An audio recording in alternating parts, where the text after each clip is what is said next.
Hello,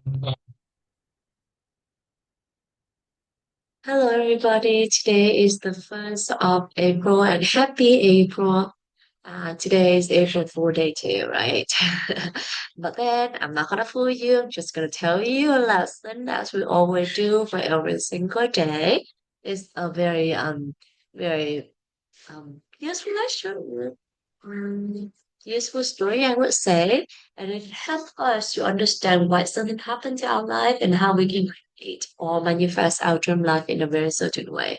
So, are you ready? Let's get started, okay? What is this? It's a pen. What do we use the pen for? To write. Now, there is a dog inside the room. I'm going to wait this in front of the dog. What does the dog do? The dog probably will sleep, lick, or chew this, right? Does the dog see this one as a pen? No. So for the dog, this one is not a pen, but for the human, this one is a pen. So who is corrupt, the dog or the human? The answer is both corrupt. For the dog, this one is a chewing toy, right? For the human, this one is a pen to write. The dog is corrupt in the dog world, and the human is also corrupt in the human world. So that is our first lesson. Both are corrupt. Now, let's imagine that there is a table in front of me. So I'm going to put this thing on the table. And then both the dog and I will walk out the room. So inside the room, there'll be no human, no dog. What does this thing become? It is still a pen or a chewing toy. Or it becomes almost nothing. And the ancient wisdom call this one as the emptiness.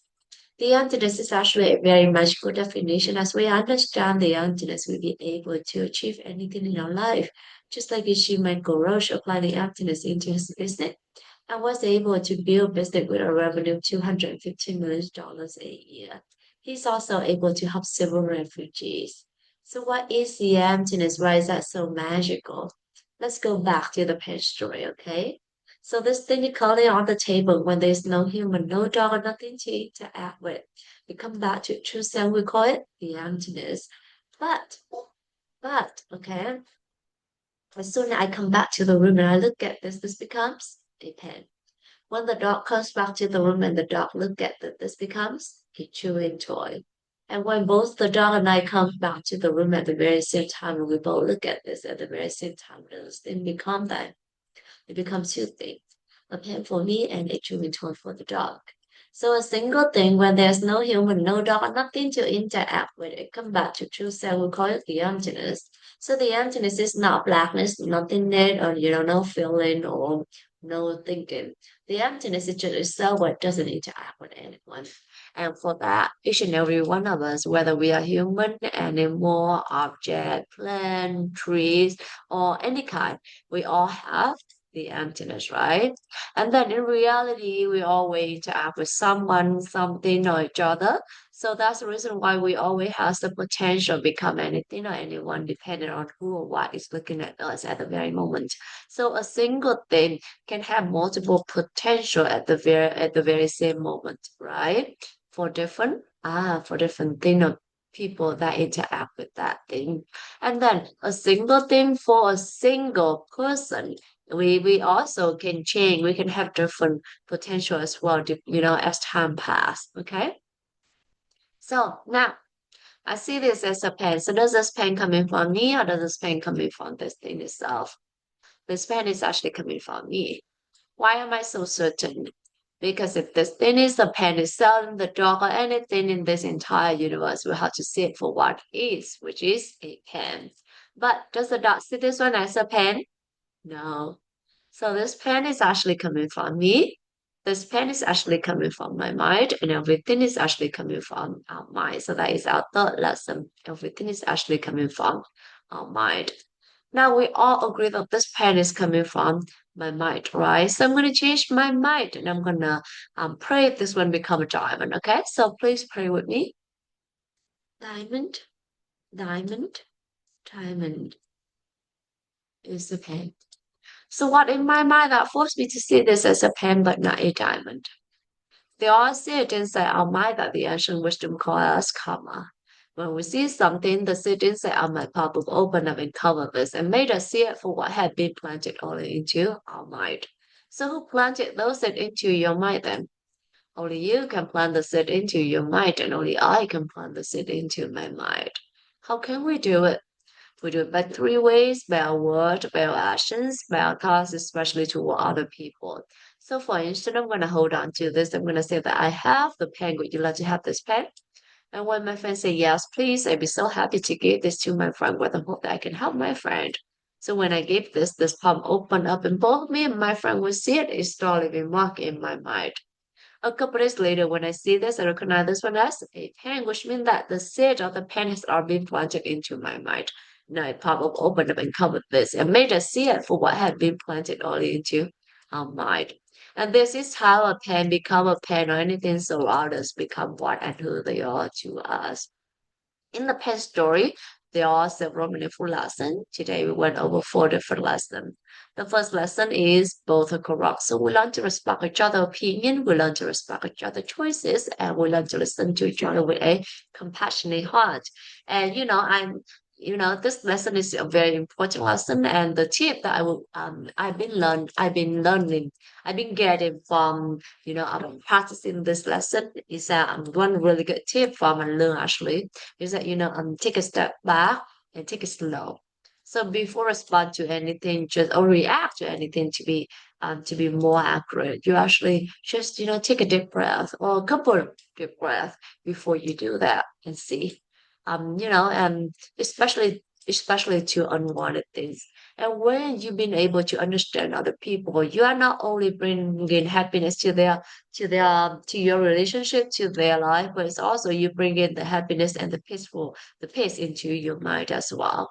Because you become more understanding, you become more empathic, and you just feeling more love to whatever surrounded you in all kind of your relationship, and that is actually the key to happiness. The second lesson is along with the emptiness, we all have limitless potential. So just your potential, just the potential of everyone or everything around you, and just the potential, whatever happened to you. And again, my favorite quote for recently is that whatever happened to you is the best thing that can happen to you at this very moment. And with that in mind, we always try to be able to see the best of everything that happened to us. And that is actually the most wonderful potential that you can do, for anything, right? And the third lesson is everything is actually coming from the seed inside your mind. So be 100% responsible to whatever happened to you. You don't blame anyone because in the end, you are the only one who can plant the seed into your mind.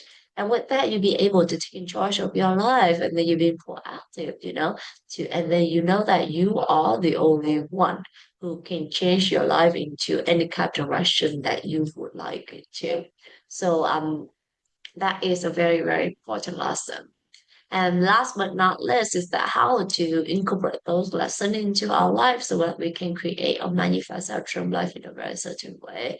So first you have to know what you want to have in your dream life first, right? So using lesson number two, the emptiness and the potential. And then after that, you start planting those that using your word, your action, your thoughts toward other people.